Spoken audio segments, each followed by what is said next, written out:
नमस्कार, मैं हूं फैज आलम फैजी और आप देख रहे हैं KTV न्यूज़। स्वागत है आपका। बिहार में हो रहे विधानसभा चुनाव के मद्देनज़र अब वक्त काफ़ी कम बचा है। 6 तारीख को पहले चरण का मतदान होना है, फिर दूसरे चरण में मतदान होना है, यानी 2 चरणों में मतदान होना है।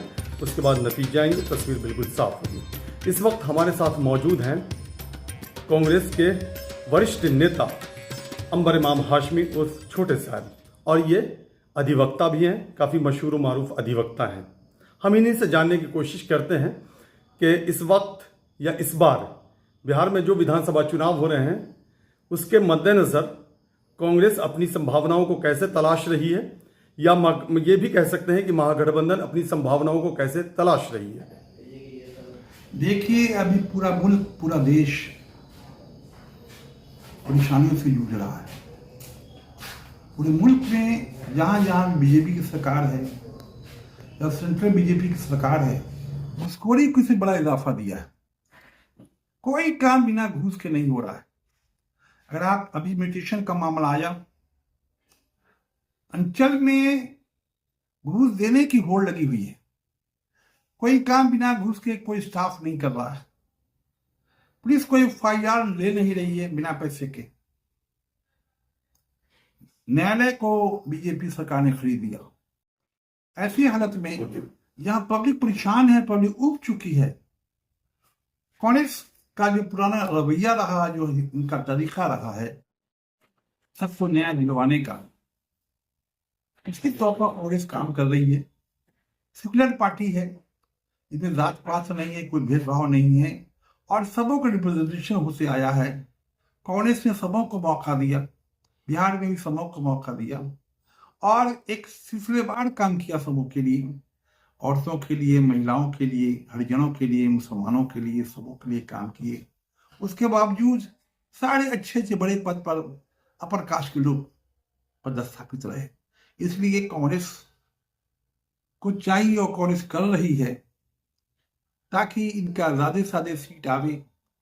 इनका जो सरकार बनती है महागठबंधन की, इसमें इनको काम करने का मौका मिल सके। इतना तो यकीन है कि जब भी गठबंधन की सरकार गरी और कांग्रेस की जो मंत्री रहे, अपने डिपार्टमेंट में अच्छा काम किया, इसमें कोई दो राय नहीं। इसलिए हम समझते हैं कि कांग्रेस अच्छा करेगी, अच्छा करना चाहिए। तो क्या आपको लगता है कि इस बार महागठबंधन की सरकार बन जाएगी, तेजस्वी मुख्यमंत्री बनेंगे? मुख्यमंत्री तो उन लोगों का फैसला होगा, लीडरों का फैसला है। हम तो सिर्फ वोटर हैं, लेकिन इतना तो यकीन है कि पब्लिक उब चुकी है। एक काम पब्लिक का नहीं हो रहा है कहीं का। सारी पब्लिक जाती है, जेब भर के जाती है और जेब खाली करके आती है। चाहे वो न्यायालय हो, अनुमंडल हो, ब्लॉक हो, हर जगह स्थिति बन गई है। और इतना ही नहीं, इन लोगों ने गलत और स्टार्ट कर दिया, वोटरों को लुभाने के लिए गलत चीज देना, पैसे देना। अभी जो 10,000 रुपया दिया, क्या आवश्यकता थी अभी देने की? ठीक दिया तो ठीक दिया, पब्लिक को मिल गया। पब्लिक को चाहिए कि पैसा लेके वोट इनको नहीं दे। जो नीतीश का एक्ट देख रहे हैं आप लोग, जो रोज का रोज हो रहा है, क्या अनुशासनहीन काम नहीं कर रहे हैं? वो मंच पर गलत काम करते हैं। कितनी बुरी बात है बिहार का मुख्यमंत्री इस हद तक चला जाए और फिर कुछ छोड़े छोड़े। लेकिन हम समझते हैं कि पब्लिक उब चुकी है इस सरकार से, NDA सरकार से। पब्लिक मैक्सिमम वोट देगी, देखिए बाहर को। तो आपको क्या लगता है इस बार दरभंगा और मधुबनी में कैसा प्रदर्शन रहेगा? विधायक पूरे क्षेत्र का होता है। जाने का MLA दिवेश जी कमलीन पर काम किया, किसी दूसरे का काम नहीं किया, और सिर्फ नाजायज ही किया। चोटी का MLA तो ठेकेदारी खुद अपने से किया है।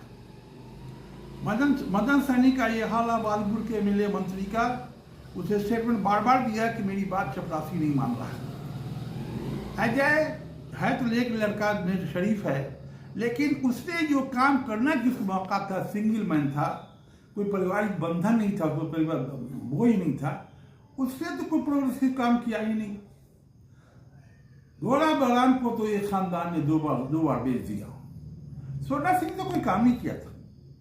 और हमको क्या बतावें आपसे, इस जिला को बर्बाद किया है तो स्वर्णा सिंह के ससुर ने 2 ही बार बैंक क्लाइंट। उसने क्या किया कि हर वोटर को पैसा पहुंचाया घरे घर। यही काम एमएलसी के चुनाव में सुनील चौधरी ने किया।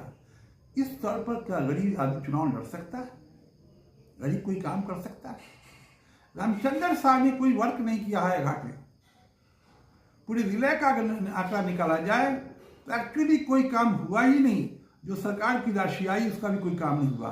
हम समझते हैं इस मौके पर फिलहाल गलत किया था जो पार्टी चेंज कर लिया था। उसको जदयू में जाना ही नहीं चाहिए था। जदयू में नहीं जाता और राजद में रहता तो निश्चित चुनाव वो जीतता। इस बार हमें लगता है फिलहाल अच्छा करेगा, उसके पक्ष में माहौल बना हुआ है, फिलहाल चुनाव जीतेगा और फिलहाल कोई ईमानदारी पूर्वक काम करना चाहिए, हम ऐसी आशा करते हैं। दरभंगा में 10 कंस्टिट्यूंसी है, 10 में 10 आएगा महागठबंधन को देखिएगा। एक सीट हारने नहीं जा रहा है महागठबंधन दरभंगा जिला में। मधुबनी में 1-2 सीट हार सकती है, 10 में 8 हारेगा। 18 सीट कम से कम लोग क्लेम करते हैं दरभंगा मधुबनी मिलाकर। बहुत बहुत शुक्रिया आपका।